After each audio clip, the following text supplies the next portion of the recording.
बोलिए श्री वृंदावन बांके बिहारी लाल की जय। श्री एकादशी मैया की जय।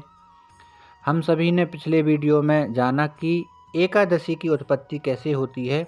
आज हम बात करेंगे सफला एकादशी के बारे में। सफला एकादशी का महात्म्य।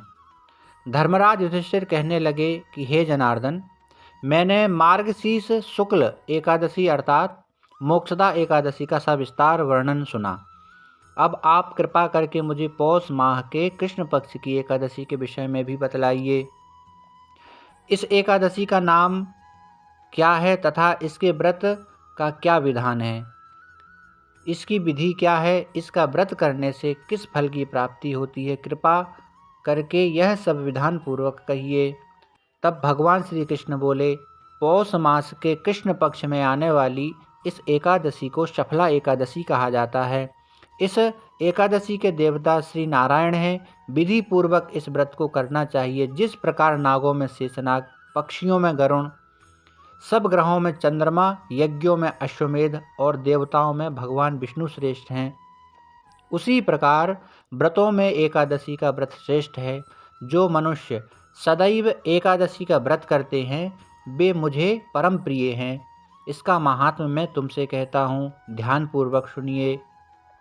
भक्त वत्सल भगवान श्री कृष्ण कहने लगे कि धर्मराज, मैं तुम्हारे स्नेह के कारण तुमसे कहता हूँ कि एकादशी व्रत के अतिरिक्त मैं अधिक से अधिक दक्षिणा पाने वाले यज्ञ से भी प्रसन्न नहीं होता हूँ। अतः इसे अत्यंत भक्ति और श्रद्धा से युक्त होकर करें।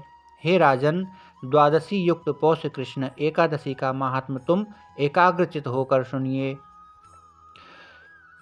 सफला एकादशी व्रत कथा। चंपावती नगर में एक महिषमान नाम का राजा राज्य करता था। उसके 4 पुत्र थे। उन सब में लुम्पक नाम वाला बड़ा पुत्र महापापी था। वह पापी सदा परस्त्री और वैश्यागमन तथा दूसरे बुरे कामों में अपने पिता का धन नष्ट किया करता था। सदैव ही देवता, ब्राह्मण, वैष्णवों की निंदा किया करता था। जब राजा को अपने बड़े पुत्र के ऐसे कुकर्मों का पता चला तो उन्होंने उसे अपने राज्य से निकाल दिया। तब वह विचार करने लगा कि कहाँ जाऊँ, क्या करूँ। अंत में उसने चोरी करने का निश्चय किया।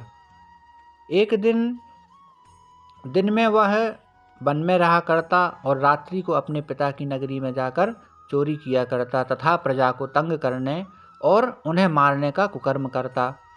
कुछ समय पश्चात सारी नगरी भयभीत हो गई। वह वन में रहकर पशु आदि को मारकर खाने लगा।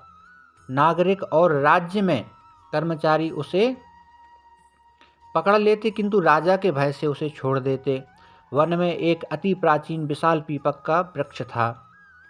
लोग उसकी भगवान के समान पूजा किया करते थे। उसी वृक्ष के नीचे वह महापापी लुम्पक रहा करता था। इस वन को लोग देवताओं की तरह क्रीड़ा स्थली मानते थे।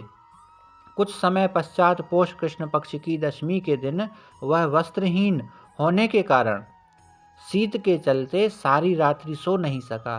उसके हाथ पैर अकड़ गए। तब सूर्योदय होते होते वह मूर्छित हो गया। दूसरे दिन एकादशी को मध्याह्न के समय सूर्य की गर्मी पाकर उसकी मूर्छा दूर हुई। गिरता पड़ता वह भोजन की तलाश में निकला। पशुओं को मारने में वह समर्थ नहीं था, अतः पेड़ों के नीचे गिरे हुए फल उठाकर वापसी उसी पीपल वृक्ष के नीचे आया। उस समय तक भगवान सूर्य अस्त हो चुके थे।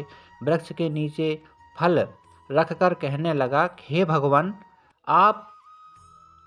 आपके ही अर्पण ये फल हैं, आप ही तृप्त हो। इस रात्रि दुख के कारण रात्रि को भी नींद नहीं आई। भूख और प्यास के कारण रात्रि को जब उसे नींद नहीं आई, उस उपवास और जागरण से भगवान अत्यंत प्रसन्न हो गए और उसके सारे पाप नष्ट हो गए। दूसरे दिन प्रातः एक अति सुंदर घोड़ा उसके सुंदर वस्तुओं से सजा हुआ उसके सामने आकर खड़ा हो गया। उसी समय आकाशवाणी हुई कि हे राजपुत्र, श्री नारायण की कृपा से तेरे पाप नष्ट हो गए हैं।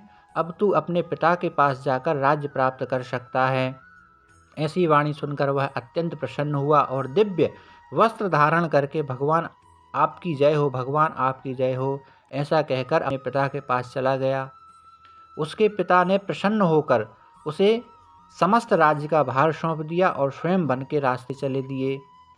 अब लुम्पक शास्त्र अनुसार राज्य करने लगा।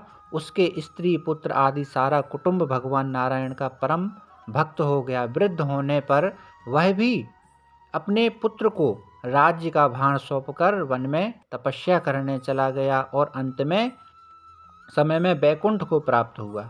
अतः जो मनुष्य इस परम पवित्र सफला एकादशी का व्रत करता है उसे अंत में मुक्ति ही मिलती है। जो नहीं करते हैं वे पूंछ और सींगों से रहित पशुओं के समान हैं।